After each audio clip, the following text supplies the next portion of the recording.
Pada akhir abad ke-19, beberapa ekspedisi militer pergi ke Kutub Utara. Bukan untuk riset, bukan untuk peta. Mereka pergi untuk menemukan sesuatu yang jika benar ada, tidak boleh diketahui dunia. Dan anehnya, cerita itu tidak dimulai dari seorang jenderal, tapi dari seorang nelayan. Namanya Olaf Jansen, seorang nelayan sederhana dari Norwegia. Bukan ilmuwan, bukan tentara, dan seharusnya bukan siapa-siapa. Tapi Olaf adalah satu-satunya orang yang mengaku masuk ke dalam bumi dan kembali hidup. Di akhir abad ke-19, Olaf dan ayahnya berlayar ke utara mencari ikan. Namun yang mereka temukan bukanlah lautan, melainkan sebuah lubang raksasa di Kutub Utara. Mereka jatuh ke dalamnya, dan ketika sadar, dunia di atas sudah tidak ada. Apa yang Olaf lihat di sana akan ia habiskan sisa hidupnya untuk menyembunyikannya, dan beberapa pihak menghabiskan sumber daya mereka untuk menyangkalnya. Di hadapan Olaf terbentang sebuah dunia tersembunyi di dalam perut bumi itu sendiri. Dunia itu punya matahari di pusatnya, langit yang selalu hangat, dan penduduknya yang berkomunikasi secara telepati, berukuran 2 kali lebih tinggi dari manusia, dan bergerak dengan kecepatan luar biasa menggunakan pesawat berbentuk cakram. Mereka hidup damai, cerdas, dan seolah telah ribuan tahun lebih maju dari manusia di permukaan. Di sanalah, kata Olaf Jansen, terletak Taman Eden yang asli. Surga yang selama ini dianggap hilang, tersembunyi dalam bumi. 2 tahun kemudian, ayah dan anak itu kembali ke dunia yang mereka kenal, melalui sebuah lubang es di Kutub Selatan, Antartika. Tapi hanya satu yang berhasil keluar. Sang ayah meninggal di ambang perbatasan antara dua dunia. Olaf selamat. Ia kembali ke peradaban manusia dengan satu beban yang tak terlihat. Sebuah rahasia yang terlalu besar untuk diterima siapapun. Ia menceritakan apa yang ia lihat. Dunia di dalam bumi, matahari di pusatnya, dan makhluk tinggi yang hidup damai di sana. Tapi dunia tidak menyambutnya. Olaf Jansen dianggap gila. Dan dia menghabiskan 24 tahun hidupnya di rumah sakit jiwa. Di balik jeruji itu, mungkin ada satu pertanyaan yang terus menghantuinya. Apakah kesalahan terbesarku adalah kembali? Atau mungkin pertanyaan lebih mengganggu, apakah ia benar-benar pernah meninggalkan dunia itu sepenuhnya? Bertahun-tahun kemudian, setelah bebas dan memilih mengasingkan diri, Olaf pindah ke California, Amerika Serikat. Di sanalah ia bertemu dengan seorang penulis bernama Willis George Emerson. Untuk pertama kalinya, Olaf tidak hanya bercerita, ia menunjukkan catatan, peta perjalanan, dan jalur yang ia klaim telah ia lewati. Tahun 1908, semua itu diterbitkan dalam sebuah buku berjudul The Smoky God.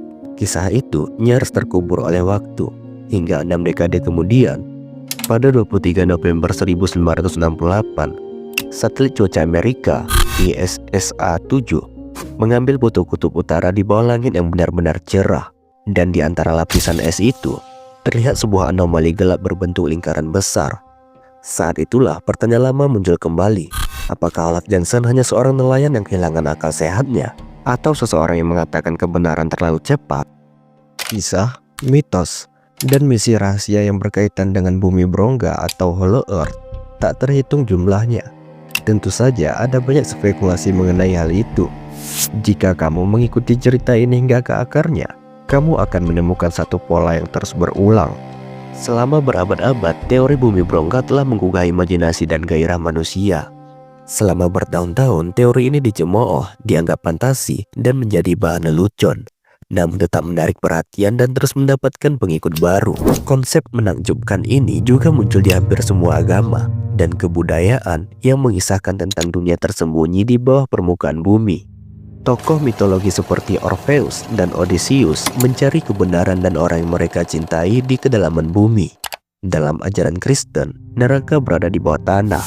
Dalam kepercayaan Cina, alam baka juga terletak di bawah permukaan. Para mistikus Tibet mengungkapkan legenda tentang Shambhala dan Agartha, tempat tinggal makhluk dengan kemampuan psikis luar biasa. Anehnya, hampir semua kisah itu menggambarkan dunia bawah, bukan sebagai neraka, tapi tempat yang sengaja disembunyikan. Coba pikirkan sejenak, berapa banyak mitos kuno, legenda, dan agama yang berbicara tentang dunia bawah tanah? Dari mana datangnya ide itu pada masa ketika manusia bahkan belum menambang minyak, batu bara, atau mineral apapun? Mengapa mereka memberikan begitu banyak makna pada dunia bawah yang kadang disebut sebagai kerajaan? Kini, mari kita kesampingkan karya sastra dan fiksi ilmiah, karena setiap zamannya selalu membawa kisahnya sendiri tentang dunia luas di bawah kita. Teori bumi berongga tetap menjadi salah satu misteri paling menarik yang terus dicari jawabannya oleh generasi demi generasi. Kita juga akan membahas operasi rahasia besar-besaran yang pernah dilakukan oleh Amerika Serikat terkait dengan pencarian pintu masuk ke bumi berongga. Namun sebelumnya, mari kita lihat asal ide ini. Plato dikenal sebagai tokoh pertama yang meletakkan dasar teori bumi berongga, yang kemudian menginspirasi banyak pemikir setelahnya. Gagasan ini kemudian dikembangkan oleh Leonhard Euler, ilmuwan besar dan anggota Akademi Ilmu Pengetahuan.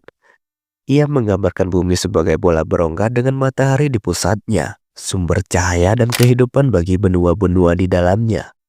Ia juga menggambarkan adanya lapisan bumi luar yang memiliki lubang di kutub utara dan selatan. Pada tahun 1692, astronom besar Edmund Halley, penemu komet Halley, juga mengajukan teori bumi berongga.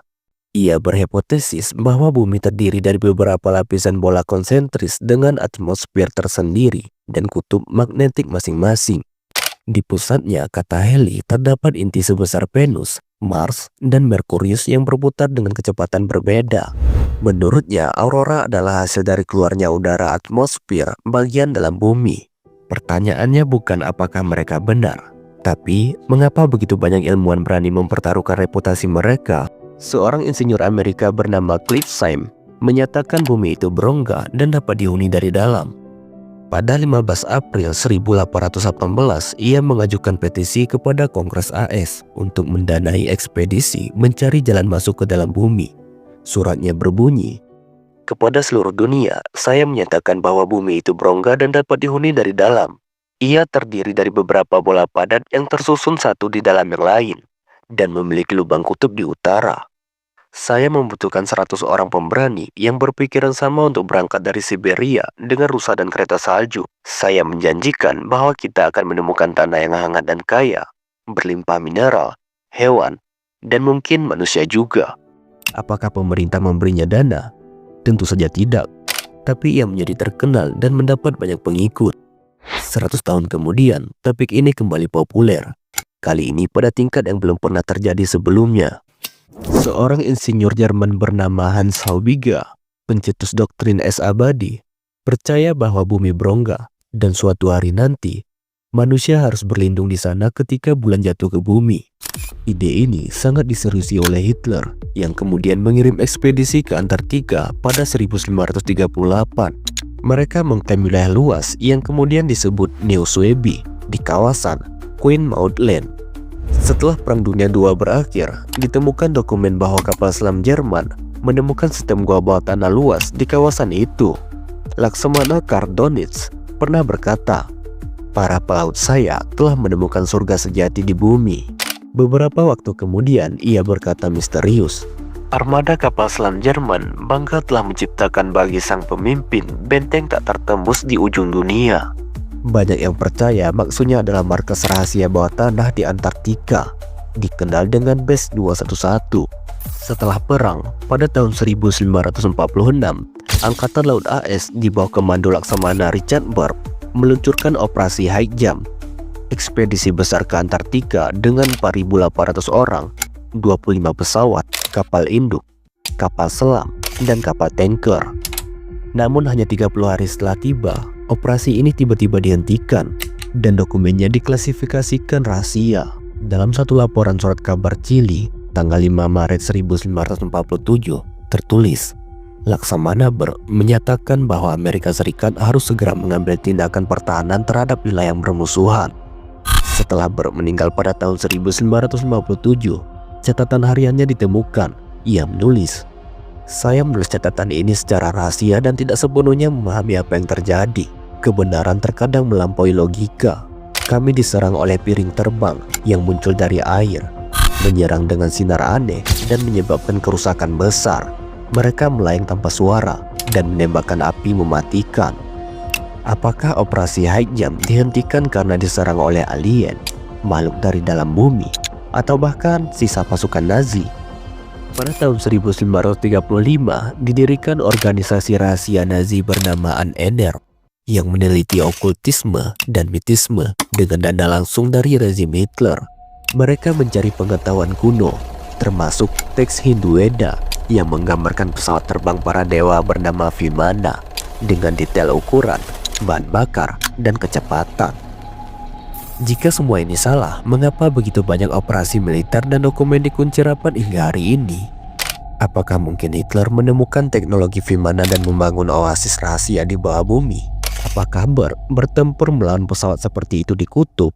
Pertanyaan-pertanyaan itu dan banyak lainnya tetap menjadi misteri hingga hari ini. Kami ingin tahu apa pendapatmu tentang semua ini.